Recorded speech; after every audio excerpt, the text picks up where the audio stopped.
staying motivated on your wellness journey. Let's talk about how to keep pushing forward and staying motivated when that initial excitement wears off. Hello and welcome to Amanda Widener Wellness. My name's Amanda. I'm so excited to have you here. On this channel, we talk about all things weight loss, weight management, tools like GLP-1s, fitness, nutrition, and everything in between. Today, I'm going to talk about motivation and how to keep motivated as we continue moving on in our wellness journey. I think it's a really important thing to address, especially as we're coming down the back end of January and we're starting to see a lot of people who've set New Year's resolutions start to push those aside. So I want to talk about how to keep pushing forward in our wellness journey so that this year's journey does not become like an old New Year's resolution and end before we even get to the second month of the year.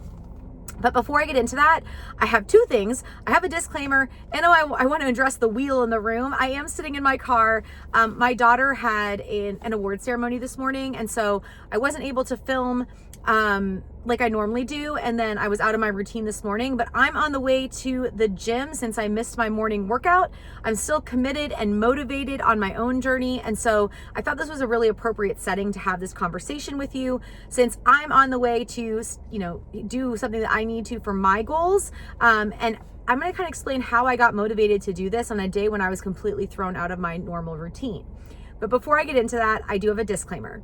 I'm not a doctor or a healthcare provider. And while I am a personal trainer and group fitness instructor, I'm not your personal trainer or group fitness instructor. So please speak with your doctor and wellness team before making any changes to your diet, exercise, or medication regimen.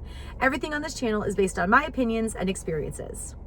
All right, so as I mentioned, I apologize that I'm in my car, but like I said, I was at my daughter's award ceremony this morning and I'm not in my normal routine and I have to get to the gym before it's time to start getting my youngest from school. So I have a little bit of time to film and then I got to pop in and get my workout in. Now, once upon a time, me taking this extra time out of my normal routine on a day when things have been thrown off to go to the gym would not have happened. But now I feel weird if I don't get my workouts in on a day when I normally would have done them because they have become habits due to this process I'm going to give you that helped keep me motivated for the last 14 months and counting. And really, I have more time than the 14 months and counting of being motivated because my current wellness journey started 14 months ago. I started my fitness journey over almost a decade ago. And so getting to the gym and teaching my classes and participating in classes was something that I used this exact same strategy for. Yes, having to teach the classes is a great motivation to get me there because I'm the one that's got to lead the class. But I've also team taught with other instructors on a regular class for the last almost 10 years.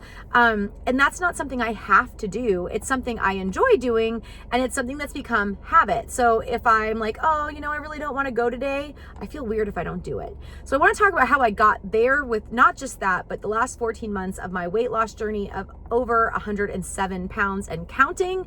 And what I've been doing to keep that strategy moving me forward in my journey, because I've mentioned it before, and I will say it again in just a few minutes, but wellness is a marathon with no ending. And so we can't really rush to a goal because once we get there, there's still more work to be done that lasts until the end of time. So let's dive into motivation. So starting our wellness journey is the easy part, right? It's exciting. It's mysterious.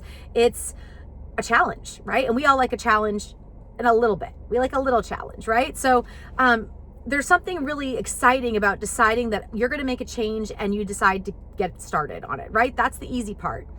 We can kind of dig our heels in and white knuckle things in the beginning. But it's like what Oprah says, wellness and weight loss is like holding your breath underwater. You can only do it for so long and then you have to come up for air.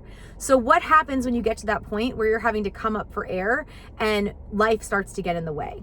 Right? Over time, life and our old habits start to creep back in and we get busy, we get tired, maybe we get sick, and that really starts to sway our motivation. That motivation starts to lag. So we don't want to give up on the journey like it's an old New Year's resolution. We want to find a way to keep pressing forward. So what do we need? We need a plan. And a plan is a map, right? We need a plan, a map, a strategy, one that we've created with intention and a purpose. when you create a plan with a intention and with purpose, it's clear and it's concise, and you know exactly what you need to do in order to get there. You can adapt it over time. Things can change or can be amended, but you need to start with a plan that is intentional and purposeful, so that you know what you need to do and how you need to do it to get you started and continue going on this journey. Motivation is a feeling, right? So many of us are like, oh, I don't have the motivation to go to the gym. But motivation is just a feeling. It's the internal push you have to make yourself go do something.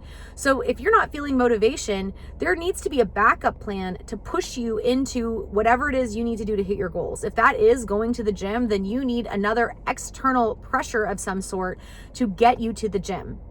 And that is habit. Okay, so motivation is a feeling, but a plan is a roadmap to making a routine. And when you have a routine, that is your additional external motivation that you don't necessarily have from that internal feeling, right? You have something that's pressing you forward to reach your goals. So when that initial motivation wears out, when you can no longer white knuckle those initial happy, good feelings of I'm going to make a change, the routine that you've created is what's going to keep you doing the things you need to do, those small daily tasks that add up over time. Results are often a great motivator, right? When you can see that something's changing, it re-excites you. It gets you ready to continue, keep going on and making these changes or making bigger changes, changing your goals. So if you need to revamp that energy and excitement that you had in the beginning, seeing results often helps do that. But if you're kind of new and in the beginning of your journey, let's say you're only 4 weeks in and you feel like you've lost motivation, what can you do to find motivation, or how can you find motivation to keep you pushing forward? So you want to set small goals, right? That's something that's measurable. Set small goals, make them achievable, make them measurable, and collect data. And that is how you're going to see that results are happening. If you can continually see small results, that's going to continually remotivate you to keep pressing forward. You're going to know that what you're doing is working. And that's really the biggest part of motivation, to know that what you're doing is working. We all want to see that, right? So take physical movement of your body, use the scale, use measurements, right? How is your body moving? How does it feel? How does it feel when you go up and down the stairs? How does it feel when you bend over to tie your shoelaces? How does it feel when you go for a walk? Take actual measurements of your arms, your legs, your waist circumference, your neck, right? Take those measurements. Take note of how your clothes feel. Get on the scale. Notice what the scale says. If you have something like a Hume Body Pod, take all of those measurements as well that it will allow for you. Do things like track your calories. How many calories are you eating now? Are you in a deficit? If not, start to pull back slightly until you're in a slight deficit. Track your protein. Set a protein goal with your physician. How much protein should I be hitting? Am I hitting that every day? It doesn't have to be all of these things at once, but having a couple of measurable goals and data to write down in black and white gives you something to compare to on a day when you're lacking motivation. So if you're say 2 weeks into this journey and you're not seeing the number on the scale change, maybe you can go take measurements and you'll see a change there. Or you can look at a photo side by side. Maybe you'll notice your face looks different, right? It's less inflamed. Or maybe your pants are fitting a little looser. Or maybe it's easier for you to go up and down the stairs than it was 2 weeks ago. That's why it's nice to have these different types of measurements. Maybe you've hit your protein goal every day, and then you're able to make a mental note, hey, every day that I've hit my protein goal, I have felt more full than when I didn't hit my protein goal. That's trackable and measurable as well.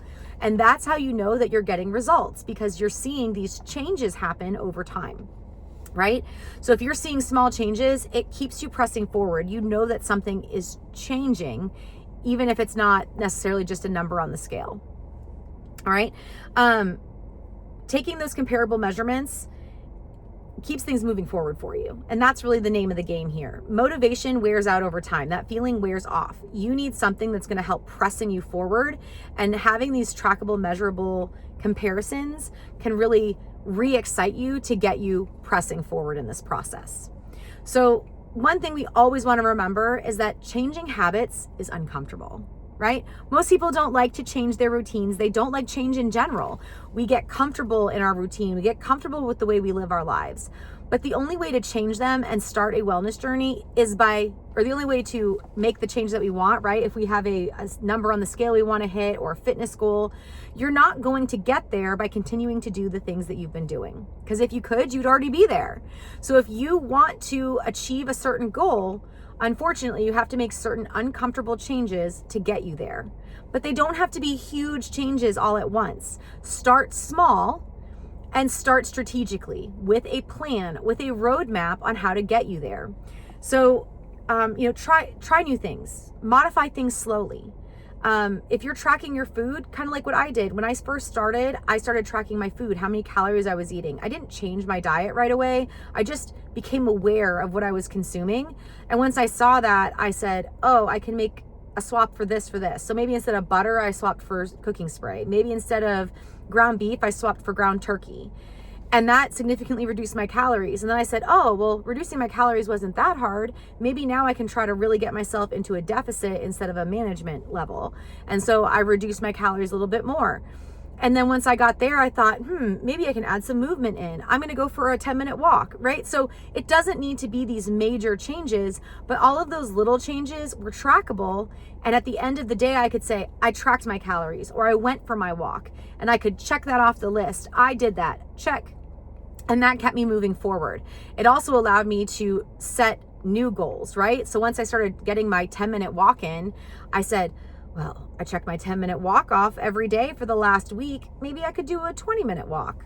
And when I did that, checked it off every day for a little amount of time, I thought, maybe I could go for 30 minutes. Check that off. It's trackable. It's something I could look back and say, not only am I getting my walk in, but I'm increasing the amount of time I'm walking. That is a result, right? So I might not have been seeing huge numbers on the scale drop, but I was seeing performance changes that kept me moving forward in my journey. It kept me wanting to walk, and walking put me in a calorie deficit because I was burning more calories every day just from taking more steps. And that helped me get to my goal over the course of 14 months, okay? So it's important to remember that even though change is uncomfortable, changing our routine is uncomfortable. People don't want to change the way they live their lives. It is necessary if you want to have a different life, right? So if you take a moment to sit back and envision the person that you want to be when you hit your goal, right? You're going to look a certain way. You're going to feel a certain way. You're going to be a certain level of fitness. What does that person do in their day to be there? Your goal is to eventually get to doing the things that that person is doing to be at that goal. If you jump in head first and try to do everything all at once, you're probably going to fail. Most people do. That's why most people who have New Year's resolutions burn out before February rolls around. So instead, pull back a little bit, make small changes until they become a habit, and then add in a new change until that becomes habit. And then when you step back over the course of time, a year, 2 years, 3 years, whatever it is, you're going to notice that these little changes did become habits that became more comfortable for you to live your life doing than the way you were living before. So before I started my journey, going for a walk every day was not in my routine. And when I started adding it, it was uncomfortable. I had a hard time finding the time for it. I had a hard time, especially since I started kind of in the hotter months, going on my walk and then having to come home to shower. I didn't like that. I was like, man, this is taking up so much of my day. But now, 14 months into my journey, 7 months into walking every single day, I feel weird if I don't walk. I don't like it. On these days like today where it's too cold for me to be outside, it's very cold here today. On the days when it's way too cold to be outside, I feel like I'm not meeting my potential and I'm not starting my day off properly. I have time in my day to go for the walk and to shower now because I've made it a habit. I've made it a routine. And so that's just how my day is. I go for a walk, I grab a shower, and then I continue on with the way I was living my life before. That's my new habit. But it took time for it to become my habit. So don't start this process thinking things are immediately going to feel comfortable or safe. They're not. You're having to rethink and change the way that you live your daily life. But eventually you do become more comfortable with that change, and it does become easier. It becomes who you are at that time and pushes you towards the person you're trying to be. So When you are starting to think about motivation and you're starting to think about your goals, plan how to get there with intention. Take small steps that are achievable so that you can see the results. That's the name of the game right there. Did you do the thing? Yes, I did the thing. Check. Right? That's a result. If you did the thing, you got the result, right? Then the results of you doing that thing every day. Let's say the thing is tracking your calories so that you're in a calorie deficit. Did you track your calories that day? Yes, check. Over time, being in that calorie deficit is going to lead to weight loss. Did you go for your walk every day? Yes, check. Over time, going for a walk every day is going to increase your cardiovascular level. That's science. So those little tiny things make big differences over a long period of time. But most important, you have to be committed to making these changes, because eventually, like I said, white knuckling the motivation, your hands get tired and you let go, right? Or if you're holding your breath underwater trying to make these changes, eventually you have to come up for air and live your life. And if you are not committed to the plan, then you're not going to be able to enact it. So be committed to that plan. Do not sway. Don't allow yourself to let old habits creep in. If you have a day where your routine is knocked off, okay, the next day you're right back to where you were, right? If you have a meal that threw you out of your calorie deficit, okay, it was one meal. The next meal I'm back on plan. So you just have to stay committed and know that it's not about perfection, it's about commitment, right? So I have a few tips. I have 8 tips and a bonus of how to keep motivated when it feels like the motivation is lagging. So the first one to help set you up for success is know your why, right? People talk about your why. What is your why? Your why is your personal reason for starting your journey, right? And for everybody, that's going to be different. And it might change over time. My initial why was my blood test results were not what I wanted them to be. I was finally showing signs that I was obese, and it was catching up with me at, age almost 40. And I was looking down this future pipeline that was not very long of diabetes and health and heart issues and high cholesterol. And I was worried for my children. That was my big why in the beginning. But my why now is very different. Well, I still don't want those things. My health is under control.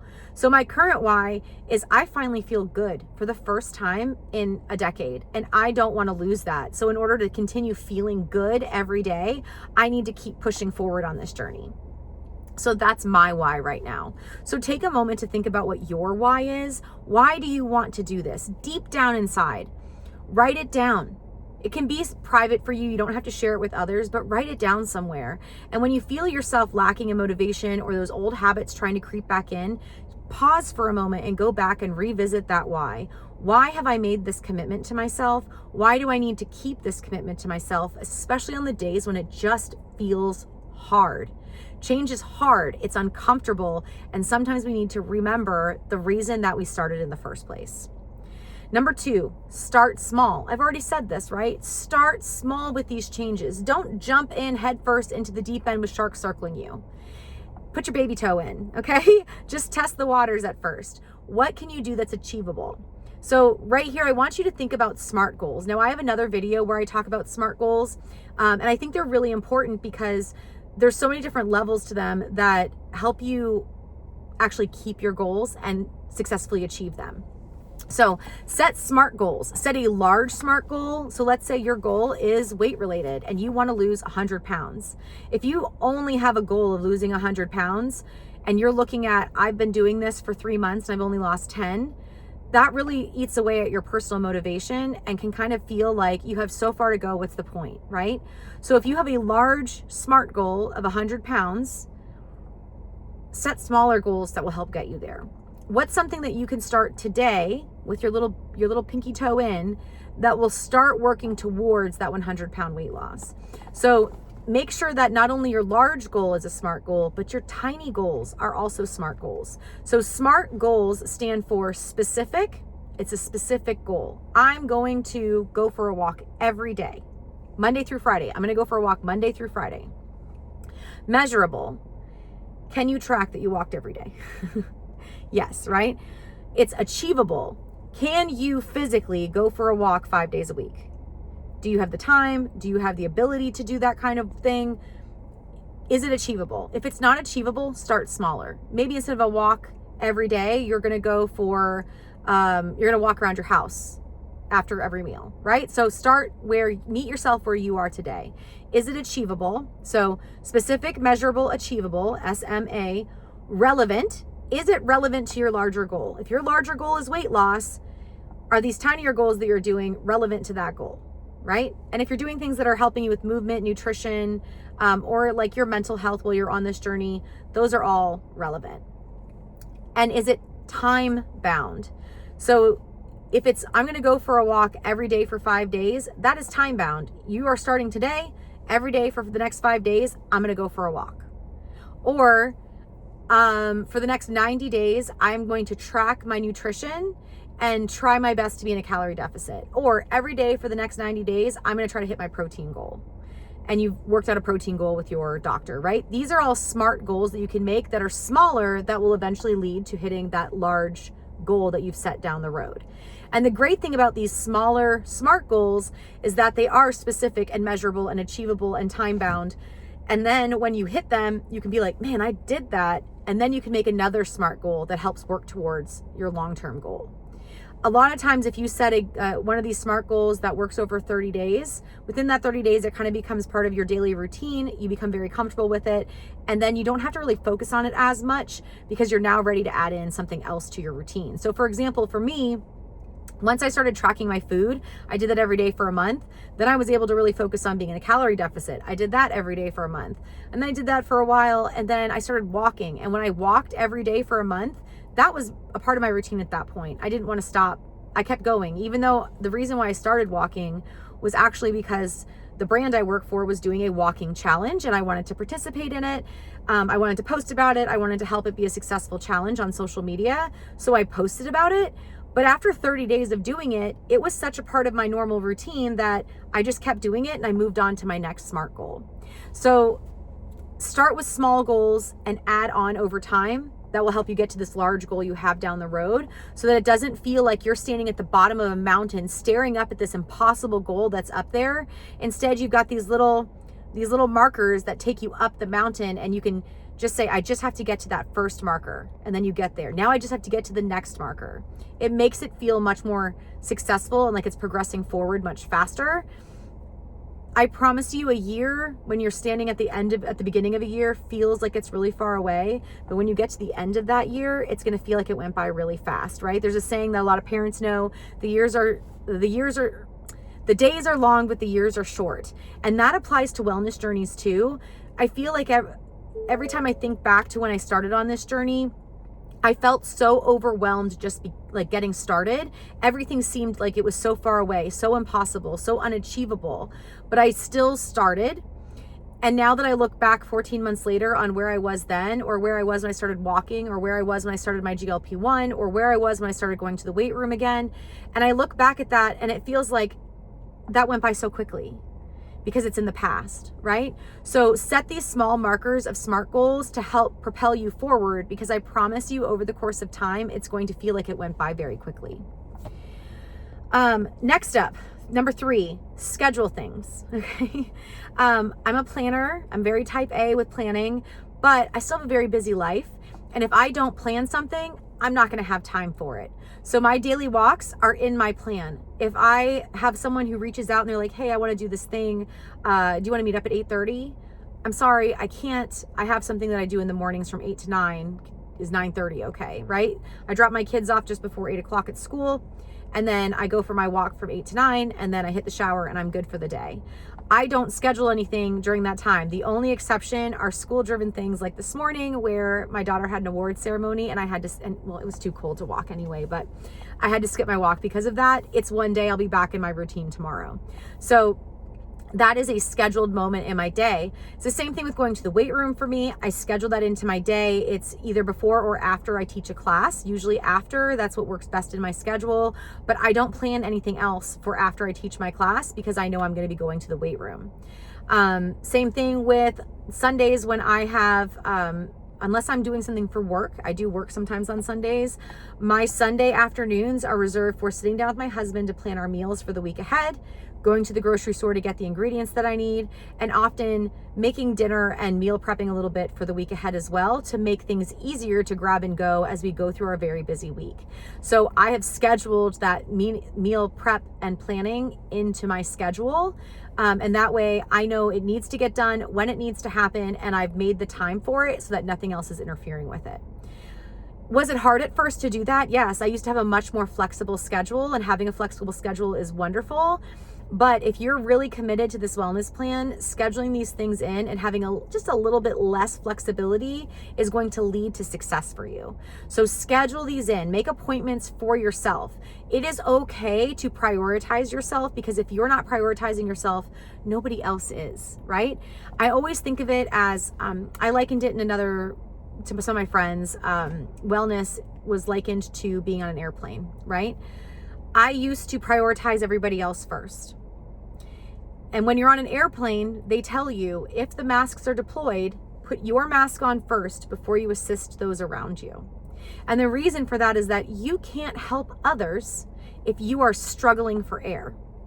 And before I started prioritizing myself and scheduling these things into my day, I wasn't prioritizing myself.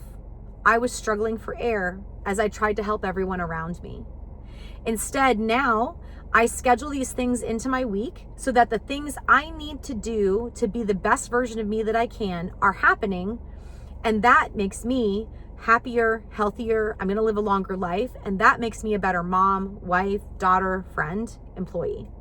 And so whenever you feel like, man, I just don't have time for these things, you really don't have time to not do these things. So make them happen in a way that is, accessible and easy for you. And if it means that at the beginning, the only thing you're prioritizing is one of these things, that's fine. In the beginning, the only thing I prioritized was taking a couple extra minutes to write in my food on my Fitness Pal. That was how I started. It was one thing. It took me 30 seconds after I ate a meal to log what I had eaten. But that's led to these other small things that I track and make time for in my normal day. And it's become my routine. And I don't even think twice if somebody asks me if I'm available at a certain time. I just say, oh, no, I'm not available then. Is there another time that works for you? And it's just become my day. And that will happen for you too, but it does take time to get there. So on top of scheduling things, track things, right? Track your progress. Compare them to where you were. That's that measurable part of your SMART goal, right? Take note of it. Put it in an app in your phone. Put it in MyFitnessPal. Put it in a notes. Put it in, if you want to buy a binder on Amazon or at Books A Million or something that has like the physical paper, put it in a spiral notebook. Just put it down somewhere so that you can see a comparison of your weight or your measurements or how far you're walking or how fast you're walking. Track all of those things. How many weights you're able, like how much weight you're able to lift or how many reps you're able to do. All of those little measurements that you're tracking make a huge difference. Track your food, track your protein, track your fiber. You don't have to track all of it. Pick one thing, track it and compare it so that you can see those results happening over time. The next step is make it enjoyable. Eat foods you like. Okay. Try new things. You never know, you might like something else, but don't force yourself to eat food you don't like. If you just don't really like what's normally considered like nutritious food, then you're going to have to eat significantly less of what you were eating to be more than likely to be in a calorie deficit. But eat the things you enjoy. So I used to eat a lot more processed foods. I ate a lot of cheese. I was a big cheese eater. And so what I did was I still eat cheese. I just eat a lot less cheese, and I'm really strategic about when I have it. So I think about my day, my meals. If we're going to have something that I'm putting cheese on, I'm going to save my cheese for that meal so I can have a little bit more, really enjoy it. And then I'm just not going to have it on my other meals. Same thing with I used to eat ice cream almost every single day. I no longer do that, but instead I do have something that I find just as satisfying as ice cream. So I have two dessert options that I really love. I make Jell-O pudding and I put Cool Whip on top, and it's creamy and it's cold and it kind of gives me that ice cream fix, and there's lots of flavor options. Or I actually make protein ice cream in my Ninja Creamy. I eat significantly less because it's high in protein. I use Fairlife or I use a protein shake to make it. So I fill up on it faster, but it hits that ice cream fix that I'm really looking for. So I'm still enjoying my food. Also, make your movement enjoyable. If you like to walk, walk. If you don't like to walk, don't walk. Find something else you do like to do. I don't like running. I'm never going to run. If you catch me running, it's because I signed up for one random 5 or 10K to support a cause I really like, or something's chasing me. Okay. I don't run, but I will dance all day. Do I expect everybody around me to enjoy dancing? No, I know they don't. My husband's never going to dance. He's not going to come to one of my classes. That's not for him, but he likes roller skating and he likes biking. So he's going to go do those things, right? That's what he enjoys. So find what you enjoy that allows you to move your body in some way so that you're enjoying it. Because if you enjoy it, you're more likely to do it.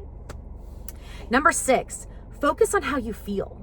Right? It's so easy for us to look at the scale and be like, oh, the scale hasn't moved, or my measurements aren't changing, or these pants still feel the same as they used to. But do you feel better? Are you moving better?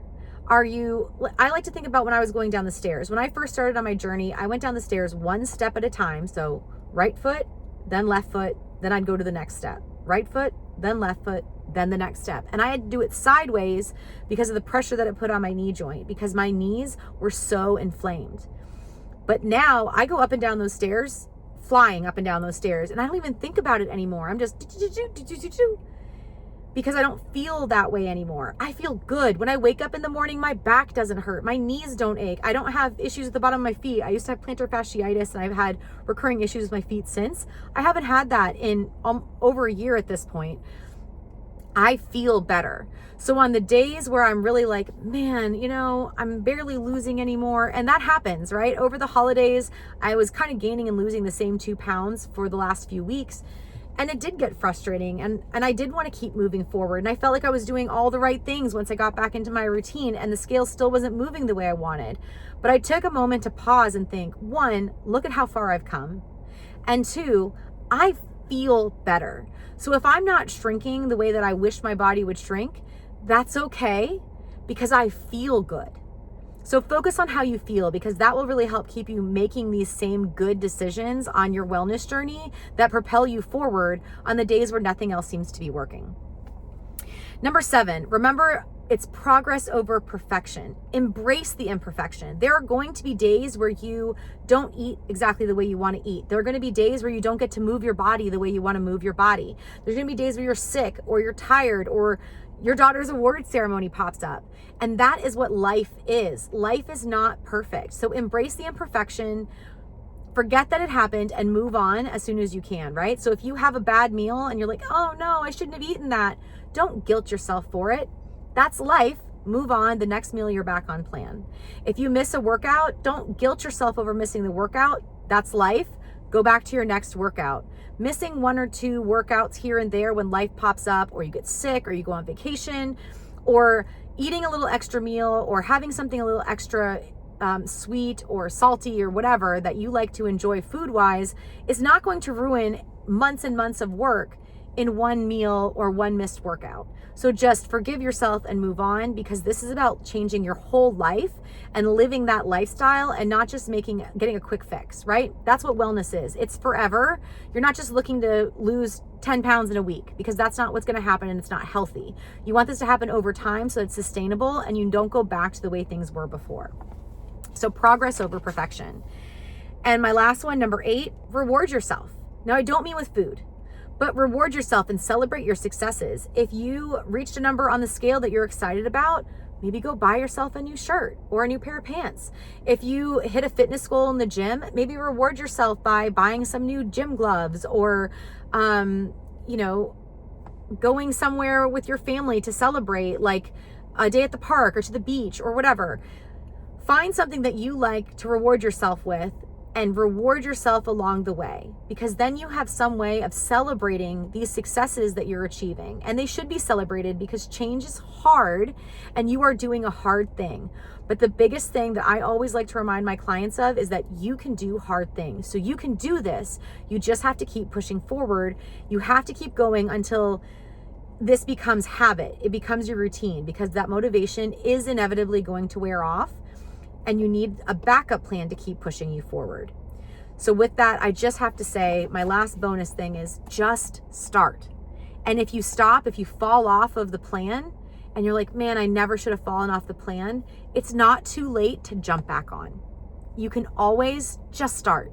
Just start going. You've got this, but the only way you're going to make the changes is by starting them in the first place. All right, those are my tips for staying motivated and finding motivation and continuing to press forward on your wellness journey. I hope that you found some of them helpful. If you have any tips or tricks that have helped you on your wellness journey, please put them in the comments below. I love to hear things from all of you. That's kind of how we all learn, right? By sharing with each other. So please put them in the comments below.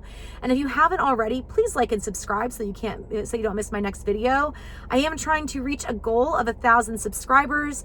The faster I can get there, the more things that I can offer to you as my subscribers, as my followers. And so I really want to get there as quickly as possible. So please share my channel with those that you know if you think that they would benefit from this content. And again, thank you so much for tuning in. I appreciate you. I support you. I'm cheering you on. Do the hard things, and I will catch you next time. Bye-bye.